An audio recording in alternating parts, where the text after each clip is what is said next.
স্বাগত সংবাদ সন্ধ্যায়, সঙ্গে আছি তাসনিমে জান্নাত অর্থী। শেখ হাসিনা সহ তার পরিবারের 10 জনের জাতীয় পরিচয়পত্র স্থগিত করেছে নির্বাচন কমিশনের জাতীয় পরিচয় নিবন্ধন অনুবিভাগ। গত 16 ফেব্রুয়ারি তাদের পরিচয়পত্রের কার্যকারিতা স্থগিত করা হলেও বিষয়টি জানা গেছে আজই। এছাড়া এনআইডি স্থগিত করা হয়েছে সজীব ওয়াজেদ জয়, সাইমা ওয়াজেদ পুতুল, শেখ রেহানা, টিউলিপ সিদ্দিক, আজমিনা সিদ্দিক ও রাদওয়ান মুজিব সিদ্দিক ববির। সাবেক প্রধানমন্ত্রী শেখ হাসিনার নিরাপত্তা উপদেষ্টা তারিক আহমেদ সিদ্দিক, তার স্ত্রী এবং মেয়েরও জাতীয় পরিচয়পত্র স্থগিত করা হয়েছে। এনআইডি লক হওয়ায় তারা আর সেটি ব্যবহার করতে পারবেন না। জাতীয় পরিচয় নিবন্ধন অনুবিভাগের মহাপরিচালক এস.এম. হুমায়ুন কবিরের মৌখিক নির্দেশনায় 2 মাস আগে এসব এনআইডি লক করা হয়।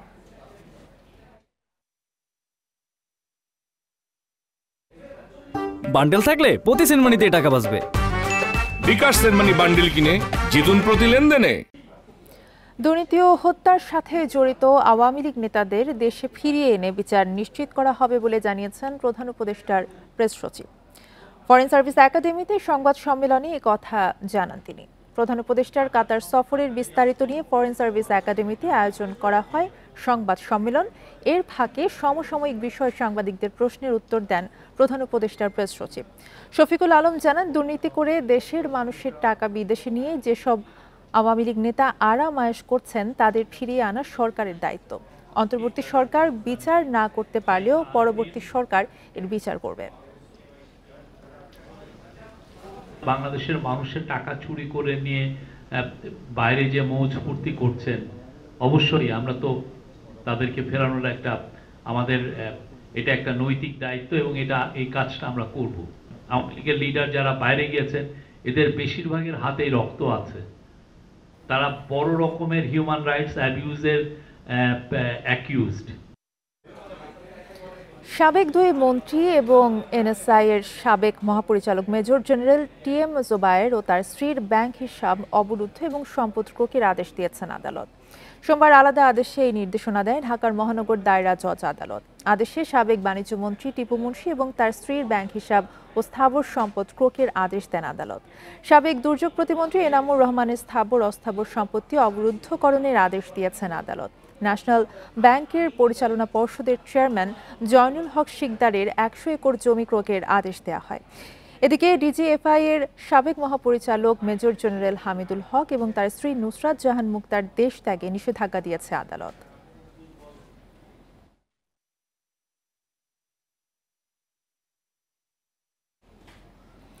জুলাই আন্দোলন দমাতে শেখ হাসিনার নির্দেশে ছাত্র জনতাকে গুলি করে হত্যার নির্দেশ দেন সাবেক DMP commissioner Habibur Rahman.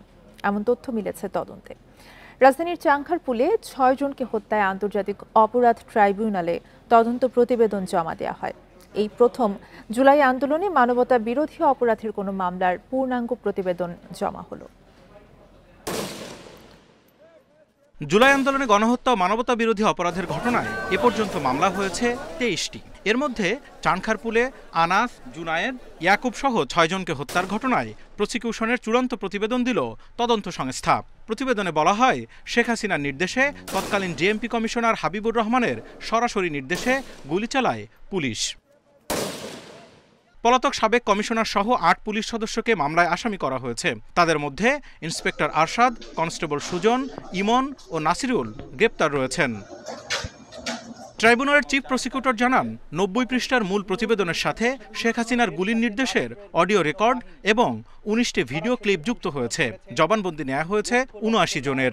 ডিএমপির commissioner Habibur Rahman প্রধানমন্ত্রীর মারণাস্ত্র ব্যবহার করে আন্দোলনকারীদের যে হত্যা করার নির্দেশ, সেইটার আলোকে তিনি ওয়্যারলেস মেসেজে সমস্ত পুলিশ বাহিনীকে নির্দেশ দিয়েছিলেন সিআর অর্থাৎ চায়না রাইফেলের মাধ্যমে জুলাই বিপ্লবীদের হত্যা করার জন্য। সেই অডিও রেকর্ডটিও এক্সামিন করে সেখানে প্রমাণ আকারে দাখিল করা হয়েছে। জাতিসংঘ যে বাংলাদেশে জুলাই আগস্টে সংগঠিত মানবতা বিরোধী অপরাধের উপরে যে তদন্ত রিপোর্ট করেছিলেন সেই রিপোর্টটিও আছে। এই ঘটনায় শেখ হাসিনা সহ আওয়ামী লীগের নেতা ও অন্য যেসব পুলিশ কর্মকর্তার সম্পৃক্ততার প্রমাণ মিলেছে তারা এই মামলায় না হলেও অন্য মামলার আসামি। প্রধানমন্ত্রী হাসিনা, স্বরাষ্ট্রমন্ত্রী এবং পুলিশের আইজিপি এদের বিরুদ্ধেও অপরাধের সম্পৃক্ততার তথ্য এসেছে। কিন্তু যেহেতু তাদের বিরুদ্ধে আলাদাভাবে তদন্ত চলমান আছে এবং সম্মিলিতভাবে তাদের বিরুদ্ধে একটাই চার্জশিট দেওয়া হবে, সেই কারণে এই চার্জশিটে তাদেরকে বিচারের জন্য উপস্থিত করানো হয়নি। শেখ হাসিনার বিরুদ্ধে চানখারপুলের যে অভিযোগগুলো আসছে সেগুলো তার অভিযোগের সাথে যুক্ত হবে, তার সাথে যাত্রাবাড়ি যুক্ত হবে, নরসিংদী যুক্ত হবে, রংপুর যুক্ত হবে। তদন্ত প্রতিবেদনটি শিগগিরই ফরমাল চার্জ আকারে ট্রাইব্যুনালে জমা দেওয়া হবে। এরপর চার্জ গঠনের মাধ্যমে শুরু হবে চানখারপুল হত্যাকাণ্ডের বিচার। Zahidul Bashar, Independent news, Dhaka. বাক স্বাধীনতা নিশ্চিত করা এবং গুম খুন বন্ধে কাজ করছে ঐক্যমত্য কমিশন, কথা বলেছেন কমিশনের সহ সভাপতি অধ্যাপক আলী রিয়াজ। এ সময় বিচার বিভাগের স্বাধীনতা নিশ্চিত করারও আশ্বাস দেন তিনি। সকালে সংসদের এলডি হলে খেলাফত মজলিসের সঙ্গে বৈঠকে ঐক্যমত্য কমিশনের সহ সভাপতি এসব কথা বলেন। সংস্কার প্রস্তাব নিয়ে রাজনৈতিক দলের সঙ্গে বৈঠক করছে ঐক্যমত্য কমিশন। সোমবার মতামত দিয়েছে খেলাফত মজলিস। বৈঠকের শুরুতে অধ্যাপক আলী রিয়াজ বলেন, জনগণের আকাঙ্ক্ষা পূরণে সংস্কার করছে অন্তর্বর্তী সরকার। এ নিয়ে রাজনৈতিক দলগুলোর অবস্থান জানার চেষ্টা করা হচ্ছে। সবার একটাই লক্ষ্য, ফ্যাসিবাদ যেন আর মাথাচাড়া দিতে না পারে। এই সংস্কার কমিশনগুলোর উদ্দেশ্য হচ্ছে বাংলাদেশে এমন একটা ব্যবস্থা তৈরি করা যাতে করে বাংলাদেশে পুনরায় কোনো অবস্থাতেই একটি ফ্যাসিবাদী শাসন প্রতিষ্ঠিত হতে না পারে। পাশাপাশি যেন জনগণের অধিকার প্রতিষ্ঠিত হয়, জনগণ যেন বুঝতে পারেন যে তাদের যে অধিকার সেটা সুরক্ষিত আছে।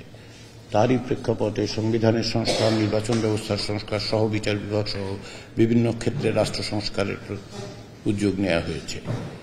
পরে খেলাফত মজলিসের নেতারা জানান, ঐকমত্য কমিশনের ১৪৭টি প্রস্তাবের সঙ্গে একমত এবং ১৫টির সঙ্গে দ্বিমত রয়েছে। সংবিধানের মূলনীতিতে বহুত্ববাদের সুপারিশের সঙ্গে তারা একমত নন। বহুত্ববাদ যেহেতু একাত্মবাদের বিপরীত শব্দ, এই শব্দটা বাদ দেন, কিন্তু মূল মিনিংস যেগুলো বলছেন, অর্থাৎ বহু সংস্কৃতি, বহু মত, বহু পথ, এটার সাথে আমাদেরও একমত। আমরাও চাই যে এটা আসুক। তো এই জন্য অন্য শব্দ যেন এখানে ব্যবহার করা হয় এবং প্রয়োজন হলে বহু মত, বহু পথ এই শব্দটাও ব্যবহার করতে পারেন। দেশকে 4টি প্রদেশে বিভক্তির সুপারিশেও আপত্তি জানিয়েছে Khelafat Majlis. Buddhadeb Kundu, independent news, Dhaka. Prime Asia বিশ্ববিদ্যালয়ের শিক্ষার্থী জাহিদুল ইসলাম পারভেজ হত্যা মামলায় গ্রেপ্তার 3 জনকে রিমান্ডে পাঠানো হয়েছে। এদিকে এই হত্যাকাণ্ড ঘিরে বৈষম্য বিরোধী ছাত্রনেতাদের দোষারোপ করছে ছাত্রদল। আগামী 48 ঘন্টার মধ্যে অভিযুক্তরা গ্রেপ্তার না হলে কঠোর আন্দোলনের হুঁশিয়ারি তাদের। ঘটনা তদন্তে এরই মধ্যে 5 সদস্যের কমিটি গঠন করেছে বিশ্ববিদ্যালয়ের প্রশাসন।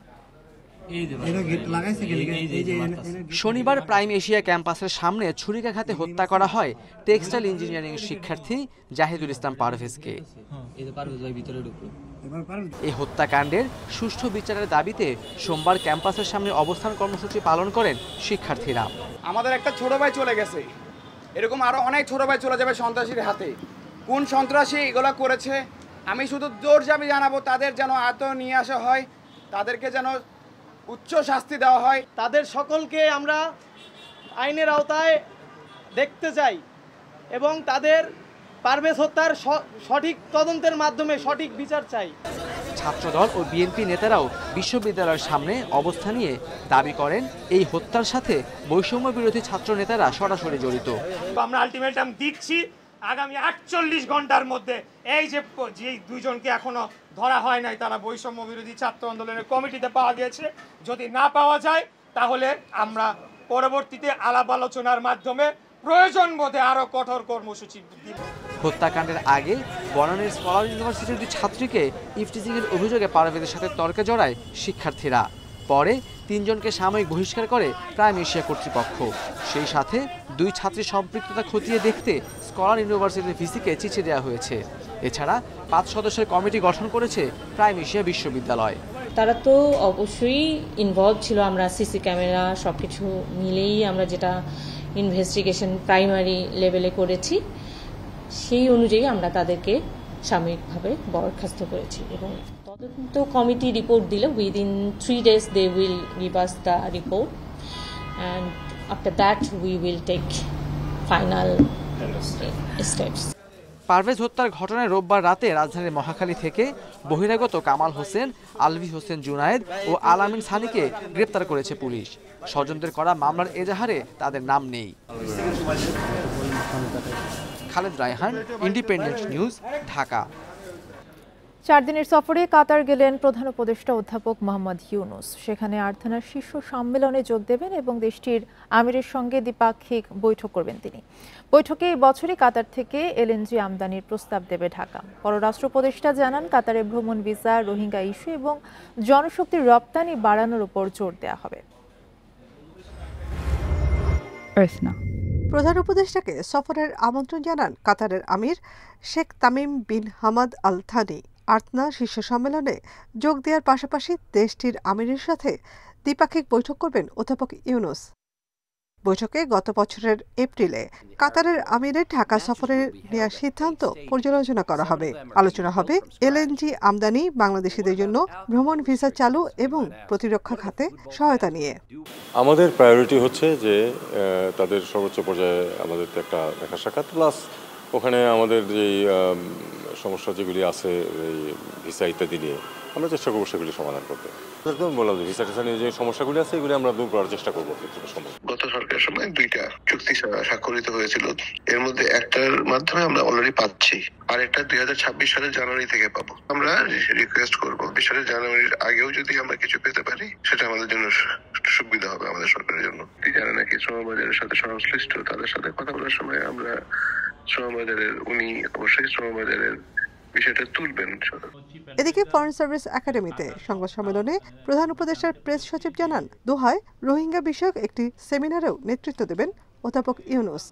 আমরা আশা করছি যে রোহিঙ্গা বিষয়ে তো আমাদের কিছু প্রোগ্রেস হয়েছে, সামনে এই যে একের পর এক আমরা যে বড় বড় সম্মেলন করছি তার মাধ্যমে রোহিঙ্গা ক্রাইসিসের বিষয়টা যেটা অলমোস্ট ফরগটেন হয়ে গেছিল সেটা আবার গ্লোবাল ম্যাপে, গ্লোবালের ডিসকাশনের যে ম্যাপ সেখানে ফিরে আসবে। দেশের ইতিহাসে এই প্রথম বাংলাদেশের 4 জাতীয় নারী ক্রীড়াবিদ প্রধান উপদেষ্টার সফরসঙ্গী হয়েছেন। নাফিজাতুল্লাহ, ইন্ডিপেন্ডেন্ট নিউজ, ঢাকা।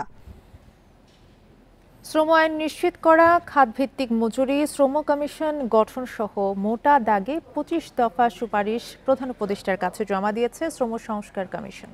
এতে গণমাধ্যম কর্মীদের সহায়তায় বিশেষ আইনের সুপারিশও করা হয়। সোমবার শ্রম ভবনে আয়োজিত সংবাদ সম্মেলনে কমিশন সদস্যরা জানান, সুপারিশ বাস্তবায়নে রাষ্ট্রের সদিচ্ছা জরুরি। দেশের জনসংখ্যার বড় একটি অংশ শ্রমিক, তবে বাংলাদেশ সৃষ্টির 54 বছরেও নিশ্চিত করা যায়নি শ্রমিকের অধিকার, বিচার হয়নি বহু নিপীড়ন, বৈষম্য ও লাঞ্ছনার। প্রথমবারের মতো গঠিত শ্রম সংস্কার কমিশন এসব সমস্যা চিহ্নিত করে 25 দফা সুপারিশ জমা দিয়েছে প্রধান উপদেষ্টার দপ্তরে। এতে প্রাধান্য পেয়েছে মর্যাদাপূর্ণ মজুরি, শ্রম আইন নিশ্চিত, নারীর অধিকার ও নিরাপদ কর্মপরিবেশ নিশ্চিতের বড় একটি অংশ। প্রথম শর্তই হচ্ছে আমাদের কিভাবে বাংলাদেশের শ্রম জগতের সুরক্ষাটা সার্বজনীন করা যায়। এটার জন্য আইনের কোথায় কোথায় পরিবর্তন হবে, প্রাতিষ্ঠানিক কাঠামোর কোথায় পরিবর্তন হবে, স্কিমের কোথায় পরিবর্তন হবে, প্রতিকার পাওয়ার কোথায় কোথায় পরিবর্তন হবে এবং প্রতিনিধিত্বের কোথায় কোথায় পরিবর্তন হবে। সার্বজনীন মাতৃত্বকালীন সুরক্ষার সুপারিশ করেছি, যেটি 6 মাস হতে হবে এবং এটি 2 বছর পর্যন্ত বাড়ানো যাবে। সুপারিশমালায় জানানো হয়, কর্মক্ষেত্রে যৌন হয়রানি ও শিশু শ্রম বন্ধ করতে হবে, অগ্রাধিকার দিতে হবে অভিবাসী শ্রমিকদের নিরাপত্তা ও দক্ষতার বিষয়টিও। গণমাধ্যম কর্মীদের সহায়তায় বিশেষ আইনের সুপারিশও করেছেন তারা। আইন এবং প্রাতিষ্ঠানিক কাঠামোটা আমরা এমনভাবে সাজাবার কথা বলেছি যাতে এটা সার্বজনীন হয়, এটা বৈষম্যহীন হয়। আমরা বলেছি প্রত্যেকের কোনো না কোনো সামাজিক নিরাপত্তা কর্মসূচির অধিকার থাকবে, সে স্বনিয়োজিতই হোক, সে হকার হোক, আর সে মাল্টিন্যাশনাল কোম্পানির কর্মচারী হোক। তার বিপদে, তার অসুস্থতায়, দুর্যোগে, মহামারীতে, অবসরে তার জন্য সামাজিক নিরাপত্তা কর্মসূচি থাকে। শ্রম কমিশন ও মজুরি কমিশন গঠনের মাধ্যমে বিভিন্ন সংকট নিরসন ও জবাবদিহির সংস্কৃতি চালু সম্ভব বলে মনে করে সংস্কার কমিশন। এসব বাস্তবায়নে রাষ্ট্রকে কার্যকর ভূমিকা পালনের তাগিদ তাদের। Nahid Kamal, independent news, Dhaka. Fascist সরকারের দোসর বিচারপতিদের অপসারণের দাবিতে মিছিল সমাবেশ করেছে জাতীয়তাবাদী আইনজীবী ফোরাম। সকালে সুপ্রিম কোর্ট প্রাঙ্গণে এই কর্মসূচি পালন করে বিএনপি-পন্থী আইনজীবী সংগঠনটি। এ সময় ফ্যাসিস্টের দোসর দলীয় এজেন্ডা বাস্তবায়নের চেষ্টা করা বিচারপতিদের বিরুদ্ধে দ্রুত ব্যবস্থা নেওয়ার আহ্বান জানান জাতীয়তাবাদী আইনজীবী ফোরামের মহাসচিব ব্যারিস্টার কায়সার কামাল। সাবেক প্রধান বিচারপতি খায়রুল হককে গণতন্ত্র হত্যাকারী অভিযোগ করে তার বিরুদ্ধে আইনি ব্যবস্থা নেওয়ার আহ্বান জানান তিনি। এ সময় বিএনপির ভাইস চেয়ারম্যান ও জাতীয়তাবাদী আইনজীবী ফোরামের সভাপতি জয়নুল আবেদিন দ্রুত নির্বাচনী রোডম্যাপের দাবি জানান। বলেন, গণতন্ত্র বাস্তবায়িত না হওয়া পর্যন্ত মাঠে থাকবে বিএনপি। যত ফ্যাসিস্ট এখনও বহাল তবিয়তে আছে তাদের খুঁজে বের করে বিচার নিশ্চিতের দাবিও জানান তিনি। 2022-23 অর্থ বছরে কর ফাঁকির কারণে আনুমানিক 2,26,000 কোটি টাকা রাজস্ব হারিয়েছে সরকার, যার অর্ধেকই কর্পোরেট কর ফাঁকি। সোমবার রাজধানীতে বেসরকারি গবেষণা প্রতিষ্ঠান সিপিডির এক ব্রিফিংয়ে এসব তথ্য জানানো হয়। এ সময় আলোচকরা জানান, দুর্নীতি কমানো না গেলে রাজস্ব খাতে সংস্কারের সুফল পাওয়া যাবে না। দেশের মোট রাজস্বে কর্পোরেট আয়করের অবদান ধারাবাহিকভাবে কিছুটা বেড়েছে। 2000 থেকে 2010 সালে কর্পোরেট আয়করের অংশ 15% নিচে ছিল, যা 2015 সালে বেড়ে দাঁড়ায় 25%। সিপিডির গবেষণায় অংশ নেওয়া 45% কোম্পানি জানিয়েছে কর্পোরেট কর দেওয়ার সময় কর কর্মকর্তারা ঘুষ চেয়েছেন। এছাড়া বিদ্যমান কর হার অন্যায্য বলেও দাবি করেছে 82% কোম্পানি। সিপিডির গবেষণা বলছে 2011 সালের পর থেকে দেশে কর ফাঁকি আশঙ্কাজনক হারে বাড়ছে। গত 11 বছরে ফাঁকির পরিমাণ দ্বিগুণের বেশি হয়েছে। কর হার কমিয়ে দিয়েও কর ন্যায্যতা বাস্তবায়ন করা সম্ভব যদি কিনা কর ফাঁকি রোধ করা যায়, যদি কিনা কর প্রশাসন ইমপ্রুভ করে, যদি কিনা করের যে ব্যয়, এই ব্যয়গুলো যদি যৌক্তিকভাবে কমিয়ে আনা হয় এবং যদি কিনা কর ভিত্তি বাড়ানো হয়। গবেষকরা বলছেন, অতীতে রাজনৈতিক উদ্দেশ্যে কর প্রণোদনা দিয়ে বিনিয়োগ সুবিধা দেওয়া হতো, যা থেকে বেরিয়ে আসা জরুরি। রাজস্ব দিতে দিতে সামাজিক খাত অব্যাহতভাবে অবহেলিত থাকছে। রাজস্ব ইনসেন্টিভ দিতে গিয়ে আমরা শিক্ষার জন্য পর্যাপ্ত অর্থ দিতে পারি না, রাজস্ব ইনসেন্টিভ দিতে গিয়ে আমরা স্বাস্থ্যের জন্য বিনিয়োগ করতে পারি না। এই ইনসেন্টিভ স্ট্রাকচার থেকে বেরিয়ে আসতে হবে। বাংলাদেশের ইনসেন্টিভ স্ট্রাকচার পুরোপুরি রাজনৈতিক উদ্দেশ্য প্রণোদিত। সিপিডি মনে করে, দুর্নীতি না কমিয়ে সংস্কার করা হলে সেটি কোনো কাজে আসবে না। প্রত্যেকটা খরচ এই ফসিল ফুয়েলের জন্য ইনসেন্টিভ, সেটা প্রত্যেকটা খরচ আমাদের জন্য অন্যায্য। আমাদের এই যে যারা আমরা ট্যাক্স দেই কষ্ট করে, এটার জন্য অন্যায্য, এইটা রাখা যাবে না। প্রণোদনা বা কর ছাড় বিনিয়োগের ভিত্তি হতে পারে না বলেও আলোচনায় উঠে আসে। তৌহিদ রানা, ইন্ডিপেন্ডেন্ট নিউজ, ঢাকা। এবছরেও বাংলাদেশি হজ যাত্রীদের সৌদি অংশের ইমিগ্রেশন হবে ঢাকায়। রুট টু মক্কা ইনিশিয়েটিভের আওতায় এই সুবিধা নিতে পারবেন 77,000 হজযাত্রী। ঢাকার বাইরে থেকে যে 10,000 হজযাত্রী যাবেন তারা থাকছেন আওতার বাইরে। সকালে রাজধানীতে এসব তথ্য জানায় পাসপোর্ট অধিদপ্তর ও ধর্ম মন্ত্রণালয়। এবছর বাংলাদেশ থেকে হজে যাচ্ছেন 87,000 মুসল্লি। তাদের হজযাত্রা নির্বিঘ্ন করতে রাজধানীর একটি হোটেলে সৌদি পাসপোর্ট কর্তৃপক্ষের প্রতিনিধি দলের সঙ্গে বৈঠকে বসে পাসপোর্ট অধিদপ্তর ও ধর্ম মন্ত্রণালয়। পরে পাসপোর্ট অধিদপ্তরের মহাপরিচালক সাংবাদিকদের জানান, হজযাত্রীদের সুযোগ সুবিধা নিশ্চিত করতে সার্বিক বিষয়ে আলোচনা হয়েছে। প্রতিবারের মতো আমাদের সম্মানিত হাজিরা অতি সহজেই ইমিগ্রেশন ক্রস করে এবং যাবেন বলে আমি বিশ্বাস করি, এবং সেখানে গিয়ে ঝামেলাবিহীন তাদের যে লাগেজটা সেটা তাদের কাছে পৌঁছাবে বলে আমি মনে করি। আমাদের সাথে 2022 সালে হওয়ার পরে থেকেই তারা আমাদেরকে আমাদের হাজিদের জন্য এই সুযোগ সুবিধাটা দিচ্ছেন। এরই মধ্যে হজযাত্রীদের শতভাগ বাড়ি ভাড়া নিশ্চিত হয়েছে, জানান ধর্ম মন্ত্রণালয়ের অতিরিক্ত সচিব। বাংলাদেশ সংসদ ইমিগ্রেশন, বোর্ডিং এবং চেক ইন আমাদের হজ ক্যাম্প থেকে হবে এবং সৌদি আরবের প্রি অ্যারাইভালটা শাহজালাল ইন্টারন্যাশনাল এয়ারপোর্ট থেকে হবে। বাড়ি ভাড়া আমরা আজকে সকালে ফাইনাল নিউজ পেয়েছি যে আমাদের 100% হজযাত্রীর বাড়ি ভাড়া সম্পন্ন হয়েছে। বাংলাদেশ থেকে হজের ফ্লাইট শুরু হচ্ছে 29 এপ্রিল। ফ্যাসিলিটেট করা যাতে করে তাদের শাহাদাত স্বপন, ইন্ডিপেন্ডেন্ট নিউজ, ঢাকা। এই ছিল এখনকার সংবাদে। ইন্ডিপেন্ডেন্ট টেলিভিশনের সব খবর জানতে চোখ রাখুন ফেসবুক, ইউটিউব এবং এক্সে। ধন্যবাদ।